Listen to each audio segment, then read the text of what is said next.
Assalamu alaikum. Welcome to Islamic Finance, show where we are discussing about Islamic perspective on money and wealth. From the last time, we had one little exercise which we were doing. We were discussing money and the reality of money. If you remember last time, we were talking about how much money is used between different countries when they trade between each other. So for example, you want to sell some grains from Egypt, you want to sell it to Qatar, or you want to buy some petrol or gas from Qatar here, then you know, the different currency. You want to buy some Japanese car, maybe you want to buy iPad from whatever place. So as this trade takes place, people need to exchange money for the other currency in order to execute this trade. When you look at the whole world, every given day, about $100 billion worth of money is needed to facilitate for this trade. So if we put $100 billion, $100 billion is needed, is there then a reason to exchange on daily basis more than 100 billion on the foreign exchange where money is exchanged? Is there a reason to exchange more? There's no reason because there's no reason because we're using that amount and we'll work within that. So we have a number of goods which are about, let's say, 100 billion, and we really need that much money to help us facilitate the trade. Now, if I tell you that number that actually gets changed every day is more, would that make sense? No, it wouldn't. That doesn't make sense. How much more do you think is, if I say 200 billion was exchanged today, for instance, is that a lot more? What is this extra 100? It's commodities, commodity, like actual items and stuff. It's like actually just the money for money transaction. So you, for example, dollar for euro, euro for yen, and so on. It's just money between themselves circulating, exchanging. There's no real commodity, nothing, just to facilitate this trade. So if it is 200 billion, what is this extra 100 billion? This is what we call speculators who are entering the markets. So you have these people who have their little computers, little screens, and they don't really want to buy anything with that money. What they're doing is they're buying and selling money, trying to speculate on the price movement, or what we call a gambling with the charts, and profit from that. So in reality, they are not doing or adding any real value. They're not exchanging money for the sake of buying, but they are speculating, and therefore the excess from what is normally seen is driven by speculators. Now, if I tell you that this is not just 200 billion, it's more than 500 billion, would you be surprised? Yes. Of course. Okay, what if I told you it's more than that? It's more than 100 billion, 1,000 billion every single day. What if I told you it's about 3,000 billion every single day? Yet it's only about 100 really needed. And it's more than 3,000, more than 3 trillion every single day. What is this all? So 90% of these whole transactions, more than 90, I don't know what's the, more than 90% is what? It's based on speculation. Speculation on this foreign exchange market. Okay, so we will look at this issue of speculation when we talk about some of the prohibitions and so on. But this becomes then as a gambling. Okay, people just buying and quickly they're trying to profit from the price difference. And we'll see Islamically, is this something that makes sense to do, and what are the rules? Okay, so historically then, if you look at the historically what used to be money, what are some of the things that you know? We talk about gold and silver. What some other things you know as a money? For example, grains. Yeah? Greens. Yep. Anything else? What sort of grains? They would Rice use grains. the rice grains. Rice, corn. corn. Anything else? They would use small, like arrowheads. Yeah, yeah. All of these different things at one point in time, they would be considered as money. People would use them. There was an interesting story I found. There is people, they call it people in one of these countries, they would have stones which they would carve and use as money. So this was the money of Yap. It is known as Rai. And this stone, it was just a block, big block, stone block from the mountain, and they would work very hard, and they were very heavy, maybe a ton. And people would consider that as the money. So what they used to do, they would bring a group of people, they would take the, make this piece of block, stone block, and they would put it somewhere in the square, in the village. And then they would assign ownership to a particular person. So they would say, okay, you now, it's your thing. You are the guy who owned this. So we would all know you owe that stone. When you want to go buy a house from him, you would say, give me your house, and this stone is now yours. Okay, so the ownership of the house goes to you, and you are buying the house. So now he owns that stone. This was used as a money in that village. On one of the trips, when they were going to get these stones from nearby villages, what happened? Their ship, their boat, sank in the ocean, and the stone went down. Okay, so now they are transporting this. So this is the ocean. Okay. All right. So they're having all of these things. It collapsed. It went down in the ocean. Okay. Now it's sitting there in the ocean with the fish. Swimming. Fish are swimming, and it's in the ocean. Okay. All right. So these people say, okay, well, we lost it. We lost the wealth. It's in the ocean now. What we can do? It collapsed. So some of these bankers of the time, they say, no, it's not lost. He said, what do you mean? He says, we still know it's in the ocean. So what we're going to say is, that stone that is now in the ocean, it's yours. We will still use it. So like we use the other stones, it's stone in the village. We will now make a reference to the stone that is in the sea. And they agree. They said, fine. And usually when I tell this story, people find how stupid these people must be to do something like that. It's the same in today's time. Same in today's times. At least these people had a stone in the ocean somewhere to refer. Where is your money referring to? Nothing. You wish you had this stone. It would be better for you. So we say then today's money really, because it's not linked to anything, it is really unethical. Yes, it does fulfill certain aspects of money, but you will find that it is really, we could call it unethical money, because allows certain manipulation, and we talked about it last time. But still, rules of riba and other Islamic rules apply in it. Okay. So what are some of the other things? Like we know, Muslims used to use gold dinar before, and silver, and so on. Other people, like for example in Australia, Aboriginals used to use, until even today, shells. So anything of value that they found, they would use. Some other people in the jail, for example, if you look at jails, some people use cigarettes as money. Okay, so I remember in Bosnian War, of course, we know Islamic ruling on cigarettes. It's haram to smoke, it's killing you and all. Okay, so we understand that. But when we were in the war, during the Bosnian War, what do you think we used?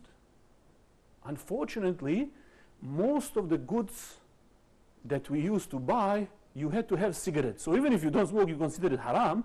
For me to buy something, I had to have cigarette. That was 15, 16 years ago. I had to get a pack of cigarette to exchange. So we used to use, and in fact, soldiers were paying cigarettes. Whether you smoke or not, it was a wealth. So you would get the cigarettes, go on the market and exchange. I remember once my father went on the market, and soldiers. I was with him, and we went to buy something. Soldiers said, "Give us this from your bag." And my father said, "No, shoot us, but we're not going to give you." It was so valuable as a commodity. It was like a gold became. So in different times, people use all things as money that has some value. And at that time, you know, when you think about it now, why would cigarettes have such a value? You know, but this is something that develops within the people. Of course, some other cultures use other things, like we say in Japan, for example, they would use the spears or the tips of the any kind of commodity like rice and so on. And of course, we were mentioning before, in the past, money used to be linked with the real things, with the gold, and we have a paper money of today, which is not linked to anything, but is open to fluctuation and forces of supply and demand. Okay. Now, Islamically, when we look at these things to understand the money, there is a very interesting statement from Hassan al-Basri. He said that money is such a friend of yours which benefits you only when it leaves you. And this is a remarkable statement in itself. And this summarizes really what we want from the money. What is the key function of the money? So if you look at this statement, is there anything that struck your mind? Why can you think about it?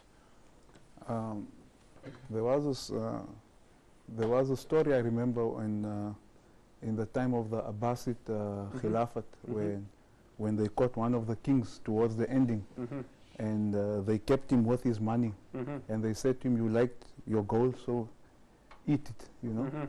So basically, it just makes me think that if I'm hungry, I can have all the gold I have, but exactly. So this shows you a reality of what the money is.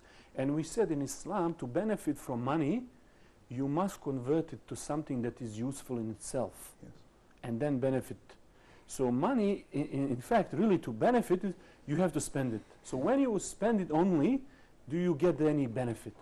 And that's why some other scholars used to say that money is a judge between the other things. You see, if I want to buy something, sell, money is there to tell us how much these things are worth. Otherwise, if we go back to barter sale, for example, when we used to, when people sometimes, not always, but they would exchange things. You, for example, have a meat, and he's got grain, and then somebody is a lawyer, somebody makes car. How do we conduct trade between us? You know, let's say I do haircuts, but I want a kilo of meat. How many times I need to do your haircut to get? And he wants actually to buy a car. So does he tell me go do haircut for the Ford and then you want something else? And so money is there like a source of ease, and the judge between different commodities to tell us how much each is worth. Okay, so for our students of finance, usually we have these explanation what the money is, what function. So based on this, what function do you see actually money then performing? What are the functions that you see based on this discussion? Do you get any clear picture what sort of function money does in society when we exchange, when we spend it? It's a medium of exchange between medium people. of exchange. Yeah. So number one rule, it's a medium of exchange. Okay. So for example, if we go to and it's also unit of account. Okay. So if we go, for example, to the story about a stone, would that fulfill the function of the money? Is it a medium of exchange? Yes, it could be. It could be. could be. Okay. However, it fails in some other functions. For example, it's not unit of account. Yes. Yeah. We cannot express kilo of oranges based on this stone. Okay, we can use it in one sense, but it's not fully money because it doesn't fulfill other points, which is units of account. However, in gold and silver, we can have that. We can express it in terms of gold or silver, any other commodity. So we see, for example, if you compare Islamic dinar with this stone, we see dinar fulfills this function in a better way. Okay, so for pricing of the goods and the source of fees, we say this is a medium of exchange and unit of account. Of course, there is other function money does. Any other function?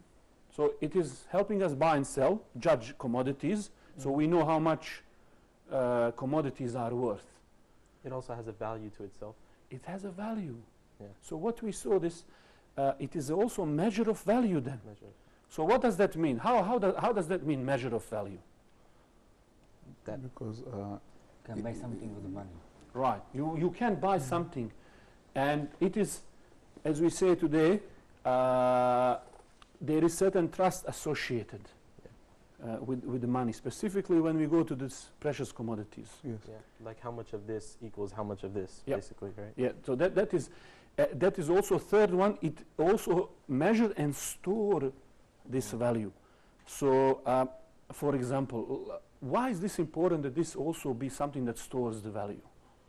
Is it important to have yes. something that keeps the value? It Yeah. is Yeah. important because, like you said in the beginning, it would be difficult if I cut hair and he sells car. How are we going to Exchange. exchange? And let's say you work for a month Yeah. and somebody pays you. You want to have it like a bottle, you know, where all of your work is kept. Skip. Yes. It's like storing that value. Value of your work is stored. Yes. So let's say I can buy something now for that work. I want to keep it to buy tomorrow and month after the same thing. Yes. Yes. Yes. So inshallah, after the short break, we'll come back to discuss this in more details.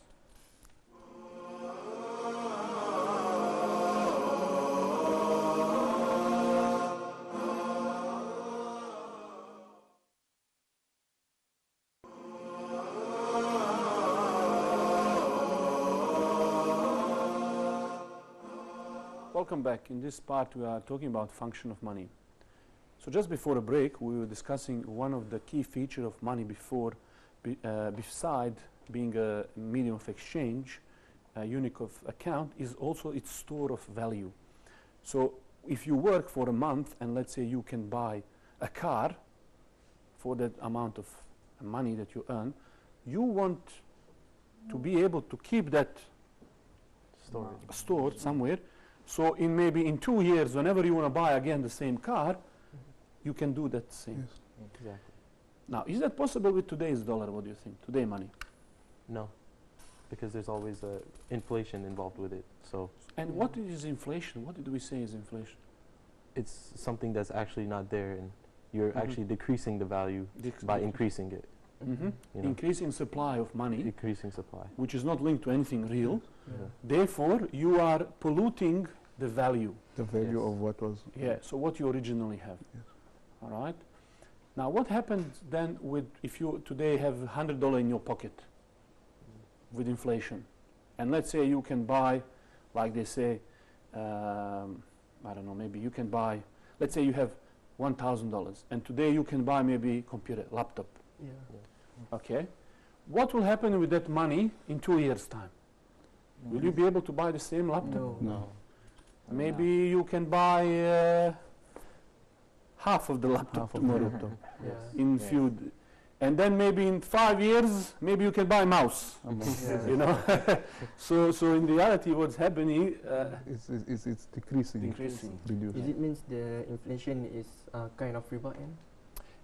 Inflation kind of riba. You could look at that as a way of taking your money from you. So like riba sort of increase and also can be in a matter of decreasing. Here what you are doing, you are manipulating the value. Okay, so you are manipulating the value. And if I had $100 and you start pumping, you are taking away from my money. We say this, something that is in reality, especially when you manipulate, it is something that is unjust. Unjust, okay? Riba, we will see, it's a type of contract when you are exchanging things. Here you are almost taking, you are not exchanging anything to come as a riba, but you are taking away value from my pocket by printing more money. And if you go to history, for example, you probably remember in 1930s we had a huge recession which was called depression because it was so deep. And we have seen hyperinflation. Banks used to print money so much, for example in Germany, where you would today get a salary in a box, full box of money, and by the time you go to buy bread, it's not worth. You need another box to buy bread. so expensive. It runs so much. And we have seen that, and that's why, for example, if we're talking about how today, for instance, Europe managed their crisis based on that lesson, you'll see that they don't want to stimulate, they don't want to run their policy according to this principle, where in the US Federal Reserve was pumping the money, because they live in their time when they didn't stimulate the economy in 90s, 30s, so they saw collapse. In Germany and Europe was opposite. They did it, they saw hyperinflation, so that's why they are very tight. They don't want to have inflation. And they have different schools of thought in the managing the money and response to this crisis. So where does this lead us? This leads us to an important topic. So now, understanding money, understanding the Islamic contracts, what we can buy and sell, like what we did in the previous couple episodes, brings us actually to real work. What we as a Muslims should understand from work ethics, how we should work, what we should do with ourselves. Okay, ethics here is just generic term. You know, it doesn't really mean anything. Ethics. When we say ethics, this is just some norm. It is not something universally accepted word. It comes from the root of your belief, like a culture. It's something will be ethical here and not ethical there. Okay, so this is something that comes from what you believe in. So as Muslims, we have certain norms when it comes to business. So when we talk about work ethics, we talk about a specific attitude and the mindset towards the work. So Prophet ﷺ was narrated, once said that it is better to cut some wood and sell them than ask people to give you. Okay, so if you are somebody who cannot, who is forced to beg and ask people, it is better that you do the most basic type of work rather than go around and ask for people. As we said before, it is because you lose your dignity and honor, we said, by asking. So in this narration, we see that clearly that work is something that we emphasize. Sense of independence, using your own knowledge and skills to provide and support yourself. And we said that is a duty, according to majority of fuqaha from Ahl Sunnah wal Jama'ah, working up to the level where you can sustain yourself, especially as a man, and those who are legally responsible is a must.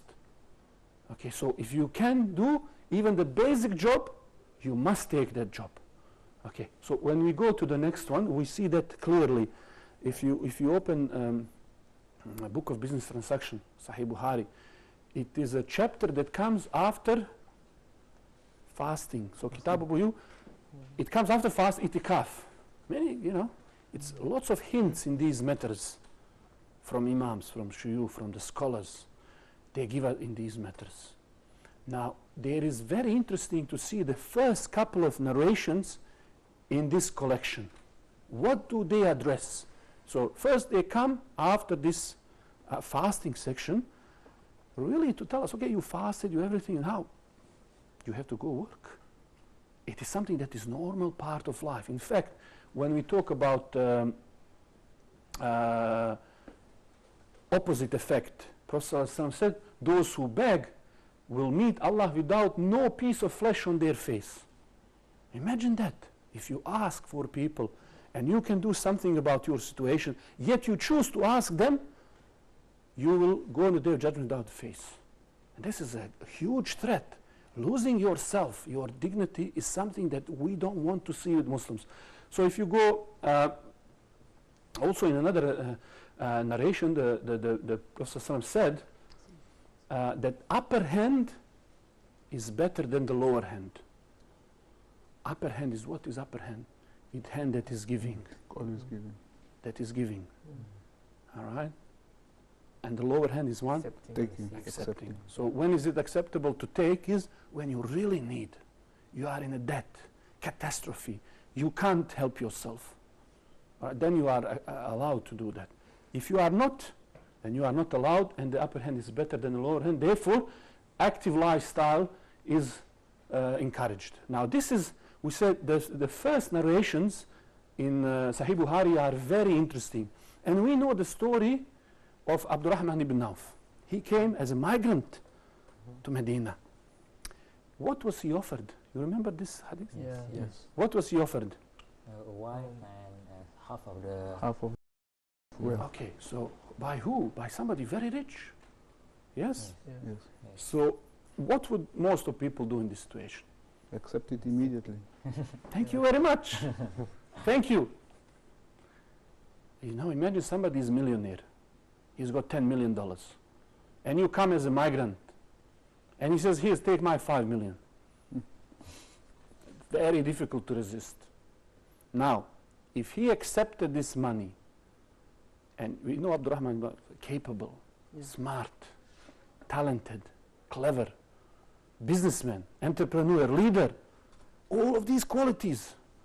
Now, what he wants to be, upper hand or a lower hand? Upper Upper hand. hand. What he wants, to work and provide value or accept something? To work and Is there a need for him to accept? There is a need. He is a migrant, running away, nothing. Yeah. He's got nothing. What does he tell us? How does he respond to this offer? First of all, is it halal for him to accept? Yeah, he is giving him as a gift. You can accept, but is that what we as a Muslim want? No, Islam's attitude is to work with your own hands. Exactly, exactly. So what is the question he asked them? What is something he said to them? He said, may Allah bless you and your family and your property. Yeah. Show me where is the market. Where is the place of business? Okay, you know the continuation of the story, what happened with him? Yes, and after he became He became one of the wealthiest men in one of the Arabia. wealthiest. Yes. Very soon after, the Prophet ﷺ saw some smell coming from him. He said, what is this? He said, I got married. He said, what did you give? You know, I gave as a mahar, you know, the gold. Very rich, very successful. Yeah. You know? So why would you put this narration in the beginning of Book of Business Transactions? To show attitude towards earning, work ethics to show. And what is that attitude that we are getting the hint? Of course, it's showing us it's permissible to engage in market and buy and sell. That's obvious to everyone. Why put it first? To show that it's better for you to work on your own and, you know. Attitude that we want to see from you. You are alive. Yes. You want to take your responsibility and discharge and do what you can. You don't want dependency attitude. So if you want to study this book of business transaction, you better be like this. Because if you want to be lower hand and develop dependency mentality, others to take care of your responsibility, don't study this. And that's what we say to the people who are watching. If you don't have Abdurrahman ibn Auf in you, don't study. This is not a program for you. This is for leaders, entrepreneurs who want to be upper hand in society, who have high aspirations. You want to be Khalifa on the earth, you want to do all these things, you want to manage the affairs of the world, then you better have this attitude before we can learn the rules. But if you don't have that attitude, Islamic finance is not for dead people, it's for people who are alive. And in fact, narration after that talk about Abu Huraira. They came to Abu Huraira, they asked him, how come you narrate so many hadiths, you know, like what's going on? And he used to explain, you know, I was like a young man around the Prophet ﷺ, and I would retain this knowledge, you know. He was like a student, you know, not having all of this responsibility, young man, you know, and he had the time. As you know, he narrated so much more than other people, because he was always there. However, what is interesting, he is describing everyday life of the other companions in Medina. And what he said is that is, my immigrant brothers were busy trading in the market, and my Ansar brothers were busy with their property. So why would this narration be again in the top in Sahih Bukhari? What is it telling us? It's telling us the companions of Nabi Sallallahu that they broke out and they also transacted and added attitude towards earning and being the upper hand. They work hard to gain the money. Yeah. So we see, if you take away issue of memory, because you know sometimes in narration you have few issues you can look at. Why this particular one in the top is because if you take away memory issue and all of these things, this describing everyday life when the best man on earth was alive. amongst them. What are they doing? Are they sitting next to him and just sitting and doing nothing? Or they are busy with their life? As Umar used to one day work and study next and rotate these things. So we see that they were busy with the life. We are not like secularists who just go and let's just worship or just do some. We do the things. Islam came here to affect the way we deal with everything. So this is showing us the lifestyle Muslims should have. And this is why it is important to have that understanding what we want before we go and apply these rules in our life. But of course we should not miss one very important point, and this is the right balance. You see, all of these people didn't do these things because they were craving for the wealth and status. You see, if somebody understands that this is what they thought and this is why they did it, they misunderstand. So if you see, we want right balance where this wealth does not divert you from your duties. Okay? And if we read numerous texts, we will understand, in fact, that even after Jummah, you are allowed to work. It's not like a day where we have like other religions, a day of rest. No, even after Jummah, you can work. You should engage yourself. So we don't have these holidays or something like that. You know, we are people who have a right balance. Now, where is this balance? So we said about the priority of working, okay, and we talk about not being distracted by the worldly matters, okay, where this balance manifests itself. Look at this narration, what it said here. Can you read to me? Yeah. The Prophet ﷺ said, 2 hungry wolves let loose among sheep are no more harmful to them than a man's craving after wealth and status is to his religion, mentioned by Tirmidhi. What does this mean? What does this mean? What is this narration telling us? That 2 wolves who are hungry, imagine 2 wolves that are hungry among the sheep. What they're going to do today? They're going to massacre these sheep. However, this is less dangerous for you than if you are craving for the wealth and status for your deen. Inshallah, after the break, we are going to continue with the next segment and explain this in more details.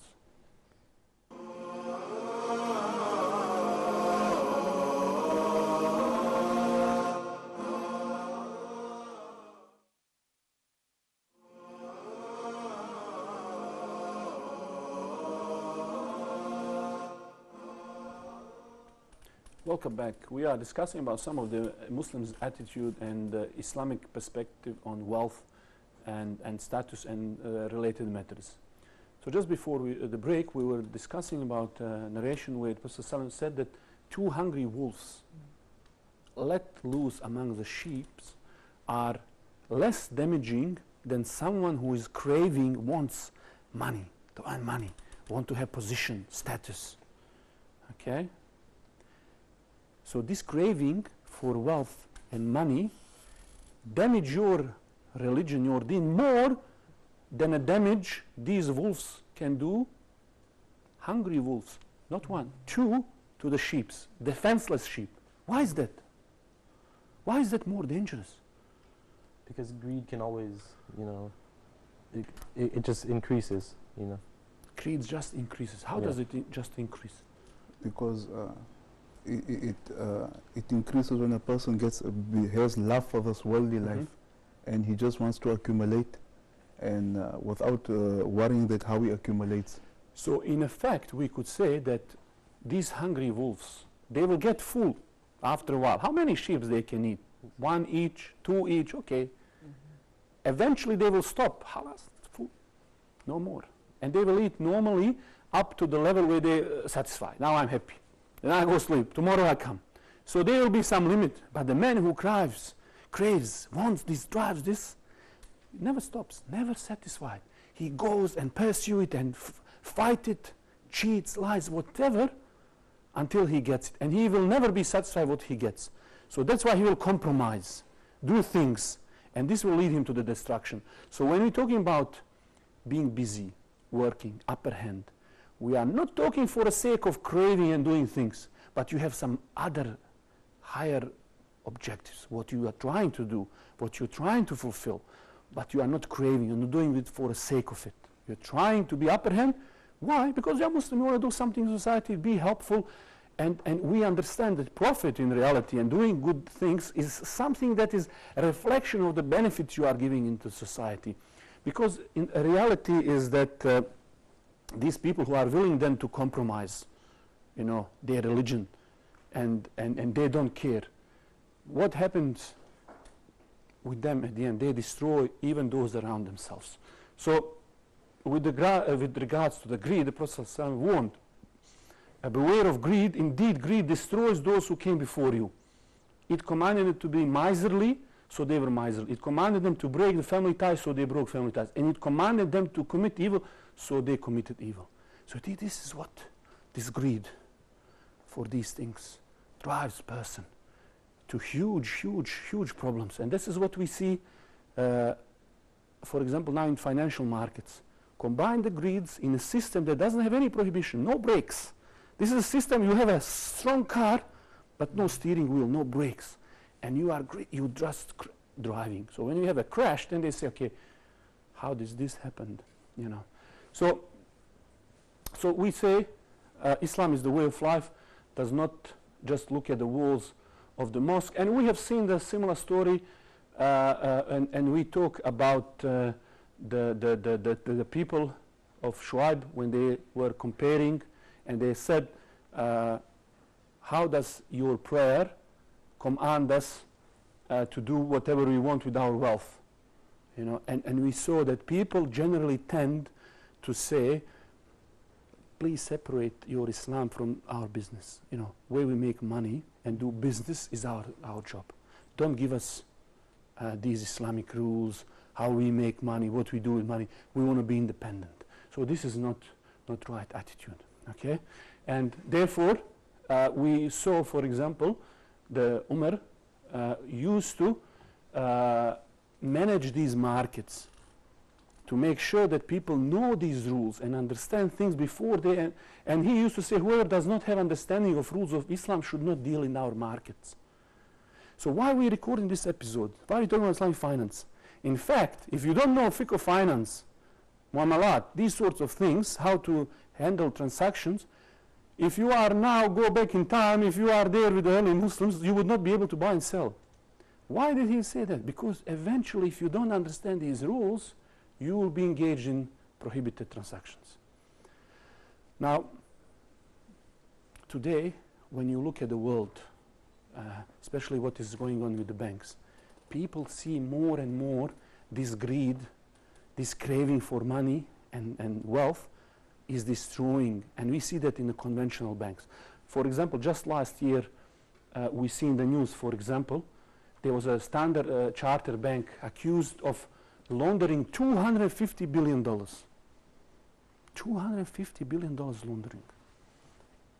Barclay was fined almost $500 million for manipulating this LIBOR, which is a benchmark. They would each day come together and they would fix the rate. And you remember, LIBOR is benchmark for these 800 trillions. So any small movement, it is very, very lucrative for these traders. So some other banks are also on chopping block, you know, to be fined.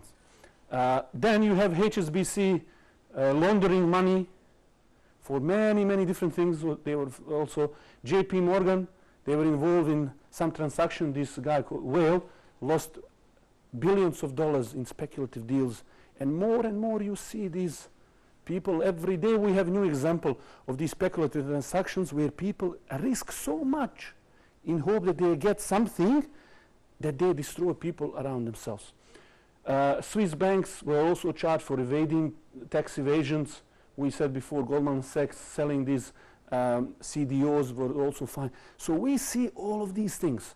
Now what we want to ask, one question is, do we understand these rules of finance? Do we understand what is going on to be able to apply these So before we go into next section about riba and prohibition, let me give you one example. Okay, here's the, and this is example, by the way, I find that one of the students of late Sheikh bin Baz, he asked him this in an audio lecture, and he asked Sheikh this scenario, and if this is okay or not. So this is a story where we have a person who has $50, okay? All right?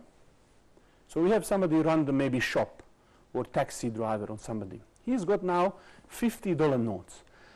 He goes to the bank and he wants to change it for 5 $10 notes. Okay?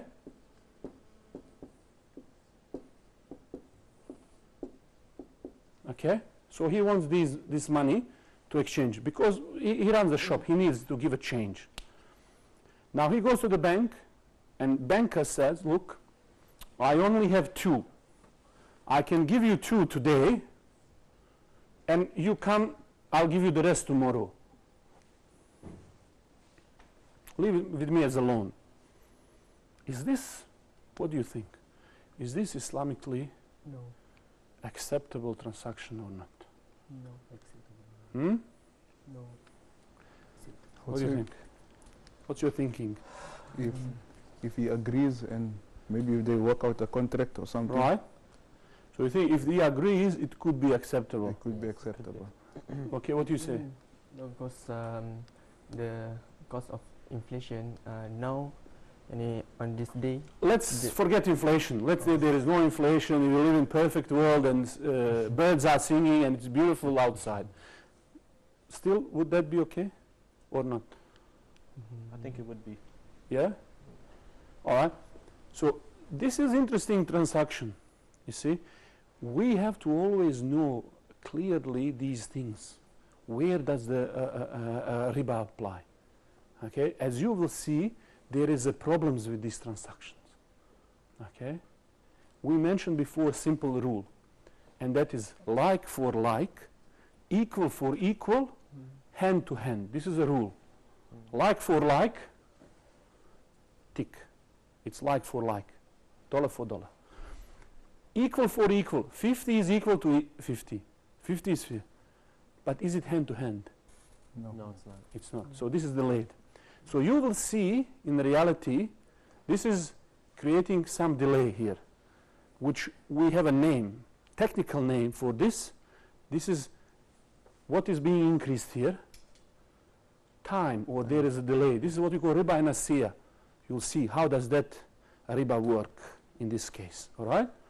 So not only you return more, but there is some other issues when we are exchanging the money. And inshallah, we are going now to discuss these things in next couple of episodes. So this was just a brief introduction to what we call prohibitions in Islam. Okay? So let's see. We know, we said before, muamalat refers to how we deal with people, interact. And the general rule is that things are considered lawful except what is prohibited. Let's see some of these prohibitions. Okay.